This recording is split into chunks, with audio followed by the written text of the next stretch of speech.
Olá, boa tarde.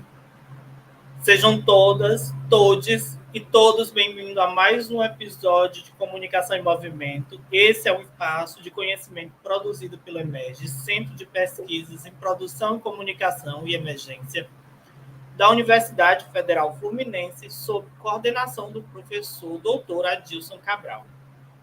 O Programa de Comunicação em Movimento traz debates relacionados às políticas de comunicação, à comunicação comunitária, à diversidade cultural e a competências críticas infocomunicacionais e ativismo midiático. Na apresentação de hoje estou eu, Jader Damasceno, doutorando em comunicação, mestre em comunicação e doutorando em mídia e cotidiano pela Universidade Federal Fluminense. E na operação está Carolina Grimião, sob coordenação do professor Adilson Cabral. No programa de hoje, a gente está com o programa 40, o episódio 40, né? E a gente vai bater um papo sobre economia política da comunicação e do jornalismo no mundo neoliberal em erupção. O programa de hoje pensa uma perspectiva de horizonte na comunicação e no jornalismo sob a ótica dos estudos de EPC e APJ em um movimento de crise e de erupção, né? Pensando as políticas sociais, as políticas de comunicação e as políticas públicas. Para essa reflexão, a gente vai receber hoje a professora doutora Jaqueline Lima Dourado, que é professora do curso de jornalismo, de jornalismo e comunicação da Universidade Federal do Piauí e também professora do PPG-Com, da mesma instituição. Antes de iniciarmos, vamos fazer uma breve audiodescrição. Seja bem-vinda, professora. Muitíssimo obrigada a todos, e em especial a você, Jader, por quem tem um carinho pessoal, profissional, como professora, muitíssimo grande, e de amizade também. Eu sou professora. Com a audiodescrição de hoje, professora, para que o nosso programa seja mais inclusivo e que todo mundo que nos ouve e que também nos assiste possa perceber quem somos nós no mundo, né? Eu sou um homem gay, branco, que está do Piauí, mas hoje atualmente moro no Rio de Janeiro, estou numa sala branca, uso uma camiseta vermelha, uma proteção ocular no olho direito, óculos de grau e tenho uma barba por fazer. Gostaria que você também fizesse sua audiodescrição. Eu sou uma mulher branca, gay, uso óculos, sou da cidade de Teresina, Piauí, que fica no nordeste do Brasil. Estou com uma camiseta preta, sentada numa poltrona marrom. Atrás de mim tem vidros e tem um painel listrado, né, de parede mesmo, de papel de parede. Pensando nessa perspectiva de inclusão, mais uma vez, professora, eu queria que você começasse a nos apresentar um pouco o que seria a EPC, que é a Economia Política da Comunicação, e a EPJ, que é a Economia Política do Jornalismo. E quais as diferenças? Tá certo. Aqui nós nos baseamos, né, na coleção de livros que temos publicado. Né? Nós publicamos primeiro o campo objeto, convergência e regionalismo da economia política. Publicamos o volume que é Economia Política do Jornalismo, Tendência, Perspectivas e Desenvolvimento Regional. E, a partir desse livro, a gente delineou melhor, né? Primeiro, a gente trabalhou com o autor, com o pesquisador. Eu estou citando aqui para a gente poder... ele trabalha as possibilidades da economia política do jornalismo nas interfaces, né? Aí ele usou primeiro o conceito de interface sobre jornalismo e economia política da comunicação, onde ele trabalhou uma tese, né? A tese dele, o Carlos Eduardo Franciscato, que é da UFLEPIC, e, em seguida, nós trouxemos o Mosco, né? Eu trabalhei com jornalismo também, analisando a EPC, e o Mosco ele vai nos trazer o conceito que nós já usamos de economia política, que é estudo das relações das relações sociais, em especial as relações de poder, que constituem mutuamente produção, distribuição e consumo de recursos, incluindo os recursos de comunicação. E o próprio Mosco, ele segue, né? Essa formação tem um valor prático, porque chama atenção para o modo como opera o mercado de comunicação. E aí ele vai dizer o seguinte: é por meio de uma cadeia de produtores, tais como a empresa jornalística, distribuidores, impressos e online. E digo hoje, né, que dentro do que se refere a esses produtores, cada vez mais é preciso que a gente observe a economia política do jornalismo dentro da produção de notícias, como ela vai ser distribuída e consumida. E dentro disso aí, né, tangenciando ou costurando tudo isso, nós vamos ter a publicidade, os likes, as vendas, agora já migrando para as plataformas. Então, eu observo que dentro do cenário do que era notícia e do que era jornalismo, nós temos algo que vai nos impedir de analisar o limite entre o que é uma notícia vendida, comprada, intermediada, publicitária. O que está por trás de uma notícia do agro, pura notícia, dentro de um cenário do Jornal Nacional. Então, quais os interesses que estão por trás daquilo ali? E que não precisa aparecer marca nenhuma, né? Então, o lobbyismo, ele passa a ser uma ferramenta comercial de grande importância.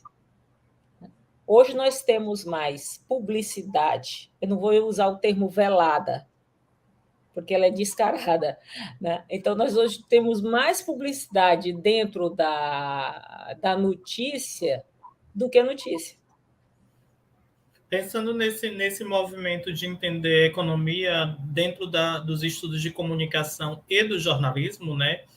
É possível a gente também materializar e pensar a materialidade de como se constrói a notícia como um produto, né? Dentro de uma indústria de comunicação. E hoje a gente também tem uma indústria voltada para a datatificação das comunicações, né? Os dados e também as notícias.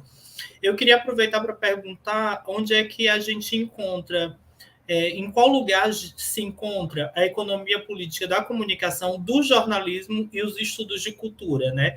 Já que a gente está falando de um momento cultural em que a gente está reformulando nossa sociedade a partir da internet. É interessante porque dentro da economia política da cultura, nós vamos encontrar produtos culturais marcados, né? Bem marcados, bem delineados, carimbados, né? como do interesse de alguma coisa.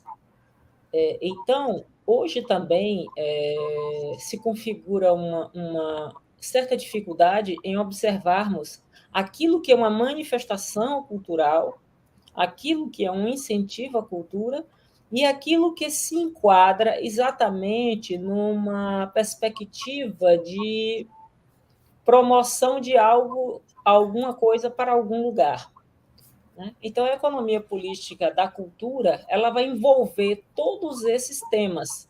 Eu considero que a economia política da comunicação e da cultura, ela estaria sempre aqui e os outros temas, subtemas abaixo dela, entendeu? Inclusive o jornalismo. Trazendo ainda nesse viés que você trouxe como se fosse o processo de estrutura, superestrutura e base, né? Pensada dentro de um sistema capitalista, eu queria perguntar para você, para que você deixasse mais claro para todo mundo que está em casa, que estado de crise e de ebulição e de fervura é esse neoliberal em que a gente está vivendo e que a comunicação e o jornalismo está inserido? Nós observamos que o modelo neoliberal, ele é um modelo que ele entra em crise o tempo todo. E dentro dessa crise que o modelo entra, é onde ele mais depois tem essa vantagem. O que eu acho que é preocupante nesse momento, né, de ebulição neoliberal, ou para alguns o fim do neoliberalismo, que eu não acredito nisso, ou um aumento dele, é que nós estamos atravessando consequências muito graves desse tipo de configuração, desse modelo.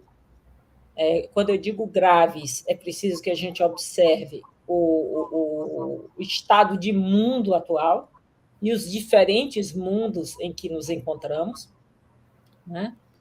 O tempo todo, você sabe que o sul do mundo vinha sendo analisado e o jornalismo oficial ignorava isso, né? Fez até piada sobre a questão do sul do mundo discutida por Dilma. Então, nós nos encontramos num estado de ebulição grave, nós temos guerras explodindo, guerras a explodir de forma. E esse modelo ele começa, até por conta das redes sociais, né? Ele começa a repercutir vozes que antes não apareciam. Então, nós temos agora a região do Congo, né? Alguns países africanos dando conta e dando a real do que França, Bélgica fizeram ao longo do tempo. Isso é novidade? Não para quem estuda história especificamente, mas para quem não estuda e agora vê lá no Instagram, mostra fotos no Instagram, e isso causa espanto, né? Causa espanto. Então, esses modelos todos, né, de uma economia neoliberal, ele vai explodindo e vai reinventando outros, né? Nós estamos agora com o clima que não é mais brincadeira, né? Preciso reflorestar, ou refloresta, ou a gente dança. E aí você começa a comercializar a água, que os mananciais de água do Brasil estão praticamente todos privatizados. Começamos a comercializar exatamente aquilo que nos é básico e que o Estado deveria ter um domínio disso aí, que seria energia, água, petróleo, energia, água, petróleo, o que mais, meu Deus? Telecomunicações, né? E bancos. E tem um banco forte. Então, isso tem que estar na mão do Estado. Não pode ser negociado de forma nenhuma não pode ser privatizado de forma nenhuma. Né? Encontra-se privatizado, como também no resto do mundo. Então, a quem interessa uma ebulição de uma guerra? Ao que se comercializa numa guerra, que vai de medicamento à comida, vai de arma à farda. Então, assim, são bons negócios dentro de um estado de crise. Não sei se lhe respondi, Jader. Sim, eu ia aproveitar para dar um gancho imaginando os pesquisadores de economia política ou que tangenciam a economia política da comunicação e do jornalismo, quando eles pensam a crise do capitalismo como um momento de ruptura muito importante, né? Que ainda não se é, mas também não é mais o que se era, né? E nessa perspectiva, eu queria aproveitar e lhe perguntar como é que a gente poderia imaginar as pesquisas locais em comunicação e jornalismo e de que forma que elas contribuem para a formulação desse outro por vir, né? Desse outro que está sendo construído a partir da crise. Qual o impacto dessas pesquisas locais? Eu sei que no Piauí tem algumas pesquisas voltadas para a comunicação, a mídia e também formação local. O Nicolas, a Marta, a Samária, são pesquisadores do Piauí que fazem essa produção e essa pesquisa voltada mais para o local. Eu queria perguntar para você qual o impacto da universidade na construção dessas pesquisas e como é que ela contribui para esse porvir depois da crise. Certo. Embora nós tenhamos discrepâncias regionais ainda bem mostradas e abissais, às vezes, nós estamos avançando. O grupo comum, né, que você até faz parte, né, que é o Grupo de Pesquisa em Comunicação, Economia, Política e Diversidade, ele vem produzindo ao longo do tempo, né, trabalhos ligados à economia política do jornalismo, economia da mídia, inclusive cultura também, e nós temos verificado que os temas regionais piauienses estão cada vez mais aflorando. Nós estamos agora trabalhando a precarização do trabalho dentro do Piauí, pandemia.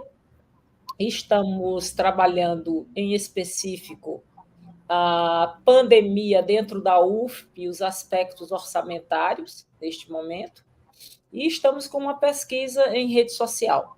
Mas, ao longo do tempo, né, tem a pesquisa do Nicolas também, que fez um bom levantamento das questões ligadas a portais, a do Joaquim Filho também, que trabalhou com portais locais e regionalização, o Renan Marques, que já trabalhou com regionalização, né? E outras pessoas, outros participantes que, ao longo do tempo, vêm participando, né? A Daniele trabalhou com a moda, trouxe a moda, né? E por quê? Porque nós temos um universo extremamente rico no Piauí, nós temos um campo de laboratório vastíssimo, né? Que quem chega e observa o Piauí, você vai ter referências muito importantes na área da educação, saúde, ao mesmo tempo que você vai ter questões ligadas à favela, violência contra a mulher, etc., ao negro, ao homossexual, e nós vamos ter tudo isso como um nicho, né, laboratorial para pesquisa, em que é possível analisar esses recortes, né, empíricos, para que possam ser analisados de maneira teórica. Aproveitando que eu acabei de ver que a professora Samari, que a gente citou anteriormente, está aí no chat, eu queria mandar um alô para ela, um abraço. E também dizer que, Samara, a gente já deixa aqui um convite para a próxima, viu? Talvez a gente já fale do seu livro, que é Comunicação em Mutação, né? Esse jornalismo em mutação. Vou aproveitar, e aí tem até recadinho dela para a professora. Para eu responder agora? Pode ser, se você preferir. Eu me referi aos mananciais d'água, temos um grande manancial de água no Piauí, isso pode nos tornar um local geograficamente interessante para as plataformas, ou, né, nós temos a maior gigante da bebida, que já é dona de muita água no Piauí, muita água. O que é preciso, Samária, minha amiga querida, minha ex-orientanda, minha colega de faculdade, minha tudo, né, é que o que é preciso é que a gente retome essa água. A água do planeta não pode pertencer a grupo privado, não pode ser privatizada. A energia não pode ser privatizada. Ela é nossa, ela pertence ao povo, entendeu? Então, assim, e nós temos mananciais de água incríveis, né? Que vão desde poços artesianos ao maior veio freático, maior lençol freático do mundo, entendeu? Está no Piauí. Né? Mesmo um estado quente, que passa seus períodos de seca, mas é uma questão de engenharia para fazer dele um grande oásis, como os grupos econômicos de agronegócios têm feito. Invadiu o Cerrado e foi adiante. A gente tinha um conceito de até 70 que o Cerrado era pobre, era uma terra pobre, não servia para nada, era o que se dizia. O Cerrado hoje, né, é até jargão publicitário, é a última fronteira agrícola do Brasil, o nosso Cerrado. Né? Então, assim, a gente precisa ficar de olho na degradação da terra, de olho nos nossos mananciais e tentar recuperar nossos rios. O Piauí, ao longo da sua geografia, tem o rio Parnaíba, que o acompanha da nascente, na ponta, lá antes do Piauí, até o delta do Parnaíba. Nós temos um rio inteiro atravessando, nos unindo ao Maranhão. E temos o rio Poti, que vem do Ceará até Teresina e deságua no Parnaíba. Então, nós temos regiões de Mesopotâmia que deveriam estar tendo agricultura. E temos projetos interessantes de agricultura familiar que tenta romper essa barreira, mas ainda não é quantificada da forma certa para que a gente possa ditar regras. Então, assim, observar estrategicamente esses temas faz parte também do pesquisador de economia política da comunicação. E resgatar isso e trazer como tema para o jornalismo. Entendeu? Tema de pesquisa para o jornalismo. Já vendo, eu estou até com o livro da professora Samara aqui, que virou uma referência, inclusive, para a minha pesquisa atual. Exato. E queria aproveitar para a gente começar a pensar nessa outra costura, né, que é pensar a economia política da comunicação e do jornalismo a partir dessas mutações, visto que tanto o agro quanto outras empresas e outras indústrias estão voltando os olhares para a comunicação e para as mídias digitais e as redes sociais digitais para a construção de novos discursos, né? E um deles é a construção de sentido para palavras, por exemplo, narrativas. Como é que a gente pode pensar também nesse momento de crise e dessas rupturas quase institucional, né, que vale a pena lembrar, como é que as mídias estão sendo instrumentalizadas a favor do capital? Olha, eu recomendo, primeira coisa, bote o livro aí da Samara. Jornalismo em Mutação é essa referência. Uma das primeiras pesquisas do PPG-Com, né, do mestrado em comunicação da Universidade Federal do Piauí, livro recomendado em mestrado da professora Samária de Araújo de Andrade. Né? Ela vai trabalhar com a produção do conteúdo na fase do capitalismo avançado. Então, foi a primeira pesquisa teórica do tema. Né? E, por isso, causou espanto. Né? Então, é um livro referência. Voltando à sua pergunta, que eu já quase esqueci, né? Nós temos... cadê você? Estou aqui. Tá, a última parte da pergunta, porque quando você falou em mutação, eu fui direto para essa área. Como as mídias estão sendo instrumentalizadas a interesse do capital, né? E como é que essas comunicações e essas mídias estão sendo instrumentalizadas? A grande questão é essa, gente. Primeiro, a quem pertence a mídia? A quem pertence? Aos jornalistas que a fazem? Aos grandes empresários? Segundo, quem anuncia na mídia? São os jornalistas que trabalham nela? Ou são os grandes conglomerados? Né? E a terceira questão, como está hoje a mídia por conta da precarização do trabalho de seus profissionais? Então, são três questões importantes que a gente precisa analisar para entender que mutação é essa. Certo? Então, hoje, a mídia funciona como um negócio. Um negócio pequenininho ou um negócio gigantesco. Ou os grandes conglomerados, ou um pequeno que, às vezes, fatura dentro de um governo, dentro de uma prefeitura e se mantém repetindo um discurso oficial. Né? A quem interessa? O que eu aconselho sempre aos meus orientandos e o que eu observo sempre é a cozinha de cada coisa. Né? Porque os grandes conglomerados têm seus interesses, e eles não defendem seus interesses como... eles não defendem seus interesses de forma primitiva, eles defendem seus interesses dominando a informação. O domínio da informação, Por que será que Elon Musk comprou o Twitter? Porque ele é um rapaz bem intencionado? Porque ele quer fazer o bem? Porque ele queria que o passarinho sobrevivesse? Não, a primeira coisa que ele jogou foi um X logo do passarinho e está com o domínio da mídia dele. Por quê que ele quer um Twitter? É um capital especulativo? Sim. Mas ele quer o Twitter também porque ele tem interesses empresariais numa das maiores redes de informações que tínhamos.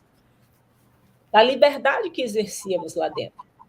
Né? Liberdade, aspas, porque ao entrar na rede, você também é produto. Entendeu? Então, somos também produto. Queria mandar um abraço para a professora Eula, que sempre nos acompanha, e ela também deixou uma pergunta, mensagem, né? Que, se possível, você poderia explicar a importância, né, do jornalismo crítico no Brasil E como é que a gente poderia pensar isso, né? Obrigado, professora Eula. Professora Eula, um grande abraço, é também nossa companheira de banca aqui em Teresina. Professor Adilson também, que tem minha admiração. O jornalismo crítico no Brasil ele é fundamental, porque ele é o único que pode situar, né, situações que ficam veladas no decorrer dela. Então, o jornalismo crítico, a formação de jornalistas críticos, que está cada vez mais rara. Nós estamos perdendo nos últimos 2 anos os nossos grandes críticos, né, do jornalismo. Mas a crítica do jornalismo, a crítica ao jornalismo, ela precisa ser exercida. Não só por aquele modelo antigamente de ombudsman, ombudswoman, não. Mas é trabalhar criticamente o jornalismo e analisar para onde ele está indo. Sempre, eu digo sempre com relação à notícia, o que é que essa notícia quer dizer com isso? Qual foi a intenção dela? Né? Como que é mais difícil dizer, como que alguém recebe? Então, quando eu disparo notícias falsas, não vou chamar nem de fake news, quando eu disparo notícias falsas, qual é o grande estrago daquilo ali? E como é que nós vamos estabelecer uma crítica no sentido teórico da palavra, entendeu? Como é que nós vamos exercer de forma crítica sem acesso ou sem uma formação suficiente para estabelecer essa crítica? Então, agora eu estou tendo a oportunidade de ser professora na graduação de Estética e de Economia Política da Comunicação, e antes disso, Estética e Crítica da Mídia, é que nós vamos, então, olhar desde a concepção gráfica, visual de alguma coisa, até aquele conteúdo. E, pasme, atualmente, a concepção gráfica, que é por onde começa primeiro a análise crítica, a questão da estética, né, é a que mais nos falha hoje. É a que mais nos falha hoje. André Gonçalves, aí da Revestres, também um professor, pesquisador do comum. Queria mandar um abraço, ele já deixou uma pergunta, mas antes de ir para a pergunta dele, eu vou aproveitar um trechinho de 18 Brumário, de Luiz Bonaparte, quando Marx fala que os homens fazem sua própria história, mas não fazem como querem. Aí aproveito esse trechinho para ir para a pergunta do André. Como é que os estudantes, né, sendo adaptados e cada vez mais colocados na lógica de mercado, dentro das universidades, como é que a gente pode criar esse contraponto, né, fazer com que os estudantes se interessem cada vez mais por um olhar crítico sobre a realidade, para que a gente não repita as histórias do passado e que a gente não carregue os mortos, né, sobre os nossos ombros. Vamos continuar carregando os mortos. Vamos continuar carregando mortos, a não ser que haja uma revolução. Né? Mas o 18 Brumário, ele é bem interessante porque a gente acha que faz a nossa própria história, e até fazemos, mas não como nós queremos.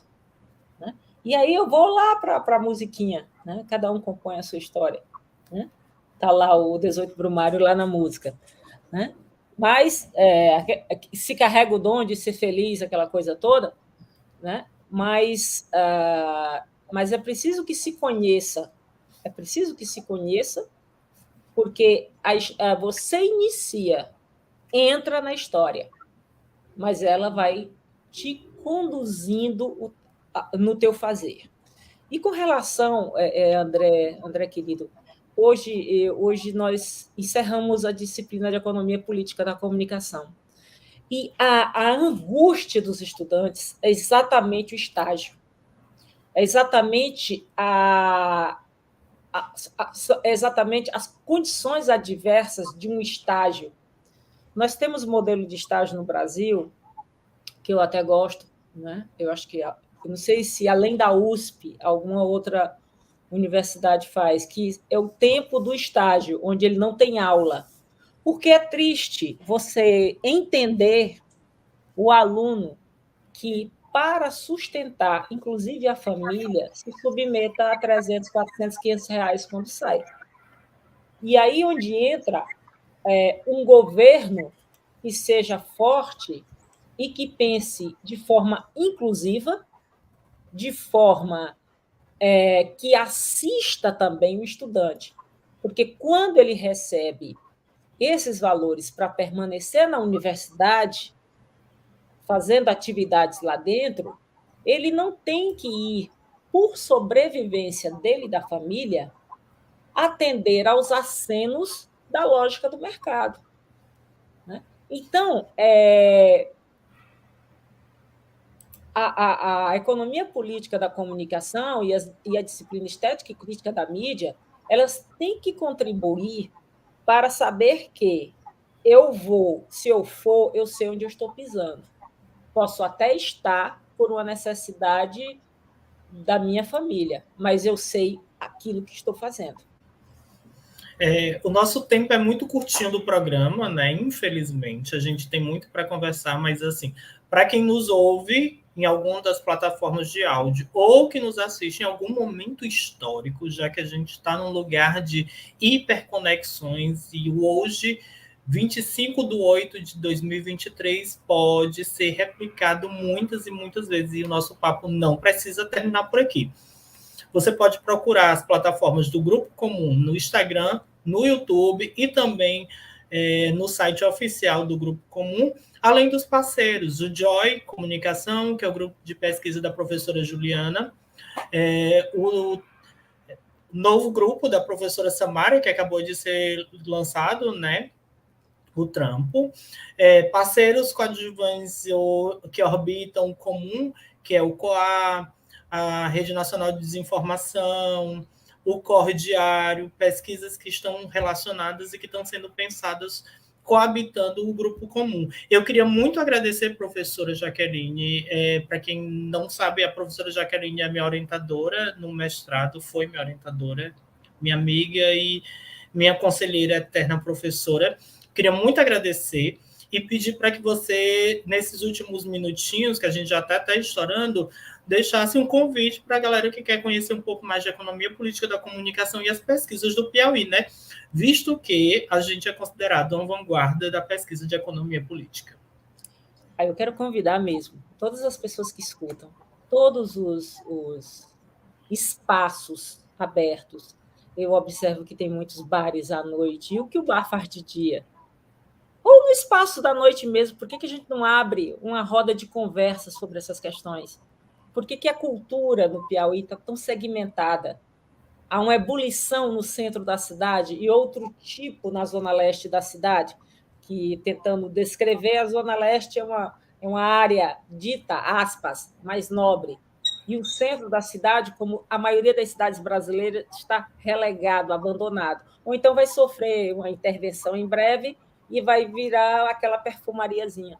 Mas por que a gente também não aproveita para discutir esses espaços? Nós temos a questão do transporte, que podemos observar pela lógica da EPC, nós temos a questão da saúde, cada vez mais, eu estou fazendo parte também de um coletivo de saúde com médicos e pesquisadores, que é o CIATEM, que é o maior centro de referência em doenças negligenciadas, e eu estou lá como comunicadora deles. Então, assim, vamos chamar para conversar sobre isso. Estou disponível, a Samária está disponível, ela já me disse aqui, o André está disponível também. Vamos discutir com a moçada, com os meninos, entendeu? Com os promotores de cultura, com os promotores de evento, com os espaços. Eu não digo só de cultura, mas o Ocorre Diário, eu tenho muita vontade de uma aula aberta com o pessoal do Ocorre Diário. Né? Então, vamos discutir. Tem a Sara. Gente, a Sara é tudo de bom. Foi minha orientanda também. Tão complexo o material dela. Né? Então, assim, vamos nos juntar. Juntos, né, a gente vai conseguir provocar barulho. E muito obrigada, Jader. Jader, você é meu carinhoso, eu ia dizer, meu carinhoso pesquisador, mas é meu carinhoso bebezão também. Muito obrigado mais uma vez, professora, por participar do programa Comunicação em Movimento. Mais uma vez, a gente não precisa terminar o papo aqui, a gente pode ficar aí em outras plataformas e também através das redes sociais do Grupo Emerge. Além da pesquisa do Emerge, nós temos também o PBGMC, Grupo de Comunicação e Cotidiano, de Mídia e Cotidiano da Universidade Federal Fluminense. Esse programa teve a operação de Carolina Grimião, sobre coordenação do professor doutor Adilson Cabral e produção minha, Jader Damasceno. Mais uma vez, obrigado e até a próxima. Obrigada.